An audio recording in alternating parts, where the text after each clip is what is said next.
আমি কোথায় করতে পারলাম এবং কোথায় করতে পারলাম না, কার কারণে পারলাম না, সেইটা যেন জাতিকে একটু বলেন মিডিয়ার মাধ্যমে। তথ্যের অবাধ প্রবাহ দরকার, কোনো কিছু লুকোছাপা না করা।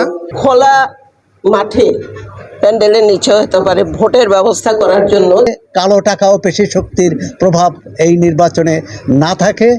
শুধুমাত্র নির্বাচন কমিশনের দায় নয়, সরকারের সদিচ্ছার উপরে অনেক কিছু নির্ভর করে। নির্বাচন করতে যেয়ে সরকার যদি কোনো বাধা তৈরি করে, আইনগত হতে পারে, সরকারি কোনো উপদেষ্টাও যদি বাধা তৈরি করে, নির্বাচন কমিশনের দায়িত্ব হবে সেটাকে মিডিয়ার সামনে এসে এক্সপোজ করা, যে সুষ্ঠু অবাধ নির্বাচনের জন্য সরকারের এই লোক এই নীতিমালা আমাদেরকে বাধাগ্রস্ত করছে, এইটাও স্পষ্ট করতে বলেছি আমরা।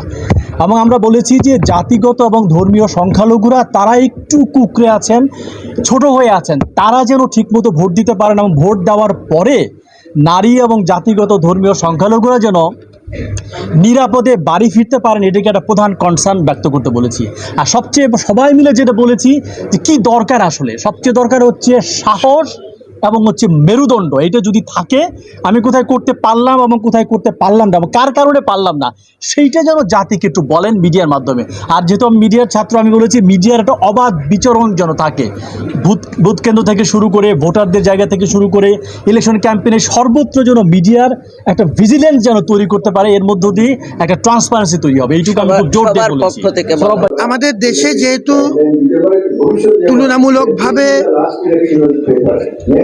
রাজনৈতিক শিষ্টাচারের কোনো ক্ষেত্রে কিছুটা দুর্বলতা আছে, যারা নির্বাচনে বিজিত হবেন তারা অনেক ক্ষেত্রে মেনে নেওয়ার একটা প্রশ্ন আসবে। সেই ক্ষেত্রে আমার সাংবাদিকদের কাছে পরিষ্কার চিত্রতা থাকলে সেটি যে কোনো প্রতিষ্ঠানের জন্য একটি শক্ত সেফগার্ড। দ্বিতীয় যে পয়েন্টটা বলতে চাচ্ছিলাম, যে তথ্যের অবাধ প্রবাহ দরকার, কোনো কিছু লুকোছাপা না করা, ভুল হলে সেটা স্বীকার করা। এবং আমরা বেশিরভাগ থেকে দেখেছি যে আমাদের সামাজিক মাধ্যমগুলোতে সাইবার বুলিং থেকে আরম্ভ করে হ্যারাসমেন্টের বিভিন্ন রকম ঘটনা ঘটে। এই সামাজিক মাধ্যমগুলোকে নিয়মিত মনিটর করা, যোগাযোগ রাখা, কারণ পারসেপশন তৈরির ক্ষেত্রে এই মাধ্যমগুলো বিরাট ভূমিকা আছে। নির্বাচন কমিশনকে আমরা অনুরোধ করেছি যে এই বিষয়টা সবসময় নজরে রাখা। আইটি সার্ভিস খুবই গুরুত্বপূর্ণ, কিন্তু আইটি সার্ভিসের জন্য আমাদের দেশে যে ইনফ্রাস্ট্রাকচারাল দুর্বলতা আছে, আইটি সার্ভিসগুলো খুব বারবার পরীক্ষা নিরীক্ষা করে খুব প্রস্তুতি নিয়ে মাঠে নামা উচিত। কারণ আইটি সার্ভিস যেমন ভালো আমাদের ফলাফল দিতে পারে, কোনো কারণে যদি কাজ না করে সেটি খুবই কঠিন সমালোচনার জন্ম দেয় এবং অনেক ক্ষেত্রে খুব নেগেটিভ পারসেপশন তৈরি করে। পিআর নিয়ে যে কথাটা বলেছি, যে পিআর সিস্টেমের জন্য আমাদের এখানে যে জিনিসটা দরকার সেটা এখনও বাংলাদেশ সেটার জন্য প্রস্তুত না। কারণ পিআর সিস্টেমের যে সমস্ত দেশগুলোতে কাজ করছে এখন এই মুহূর্তে, তাদের বাস্তবতা এবং আমাদের বাস্তবতা একরকম না। এটা একটা ক্যাওটিক সিচুয়েশন তৈরি হতে পারে। এই জন্য আমরা বলছি যে এটা এই মুহূর্তে এক্সপেরিমেন্ট করতে যাওয়া যাবে। আর দ্বিতীয় যে কথাটি বলেছি, যে জাতীয় বিশ্ববিদ্যালয়ের ভাইস চ্যান্সেলর হিসেবে সারা দেশের 500 উপজেলা 64টা জেলাতে আমাদের একটা নেটওয়ার্ক আছে, প্রায় 2500 শিক্ষা প্রতিষ্ঠান, প্রায় 40 লক্ষ শিক্ষার্থী। এদেরকে কীভাবে কাজে লাগানো যায়, জাতীয় নির্বাচন কমিশন কীভাবে কাজে লাগাতে পারেন সেটা তারা চিন্তা করতে পারেন, আমরা সহযোগিতা করব। আরেকটা জিনিস আমরা বলেছি যে আমাদের এই সময়টাতে বাংলাদেশে প্রায় 22 লক্ষ স্কাউট আছে, স্কাউট এবং বিএনসিসি প্রায় 22 লক্ষ। এই 22 লক্ষ স্কাউট এবং বিএনসিসিরা জেনজি এবং টেস্টেড, তাদেরকে আমরা কীভাবে কাজে লাগাতে পারি, এই বিষয়গুলো ছিল আমাদের সাজেশনের ভিতরে। খোলা মাঠে প্যান্ডেলের নিচে হতে পারে ভোটের ব্যবস্থা করার জন্য, যাতে কারচুপির সম্ভাবনা কম থাকে। ঘুরে ফিরে এগুলোই আলোচিত হয়েছে, আপনারা দেখেছেন। আমাদের দিক থেকে যেটা বলবো, প্রত্যাশা করে আছি ওনারা একটা সুষ্ঠু নির্বাচন উপহার দেবেন। আরপিওর ব্যাপারে আমরা তাকিয়ে আছি। আইন মন্ত্রণালয়ে আমাদের শুধু নারী আন্দোলন না, নাগরিক সমাজের পক্ষ থেকে দেন দরবার করা হচ্ছে, এটা আমরা আশা করব। তবে বারবারই বলবো যে মিডিয়া কিন্তু তৃতীয় চক্ষুর মতো, তৃতীয় নেত্রের মতো থাকতে হবে আপনারা আমাদের সাথে এদেশের মানুষের সংগ্রাম। আমাদের ধারণা সাংবাদিক প্রতিনিধিদের নিয়ে আরেকটি হবে আলাদা আলোচনা হবে। হ্যাঁ, তো সুতরাং সেখানেও এই বিষয়টি আসবে। সাংবাদিকদের অবাধ প্রবাহের কথা বলেছেন, অবাধ যাতায়াতের কথা বলেছেন, সেখানে কোনো বাধা দেয়া হবে না বলেছেন।